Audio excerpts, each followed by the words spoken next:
All right. Today, I want to talk about a subject that I think is really important. Uh, I think all the tips I've been given are important issues that all come together to enable us to run a small business much better. But this one, I think, is one of those key things that very few people in small business ever tackle, and that is accountability. Now, we can make our staff accountable because if they're not doing the job for which we pay them, we can haul them into the office and have a chat about it. And that's fine, although often that doesn't happen, but that's another story.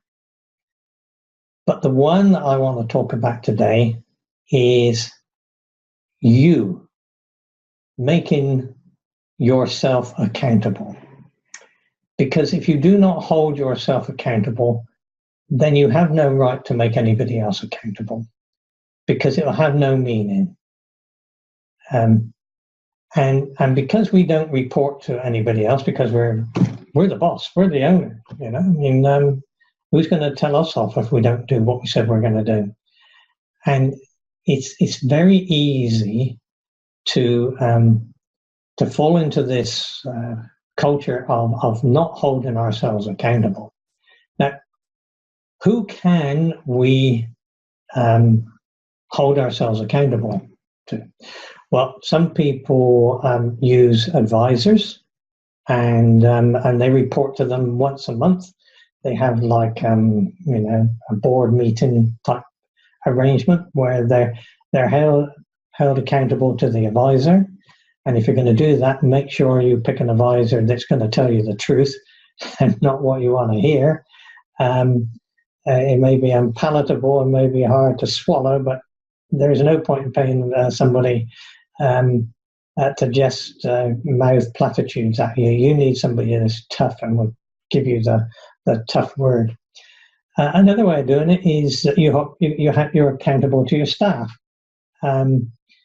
In the business that I sold, about 3 years ago, I was very accountable to my staff, because what I was doing was clear and evident to everybody, and they could see where I was falling down, and they held me accountable, because we held team meetings every 2 weeks, and we held each other accountable, and that included me. Another way in which I've done it in days gone by is I had an accountability partner. That was somebody outside of my business, and in my case, it was a competitor.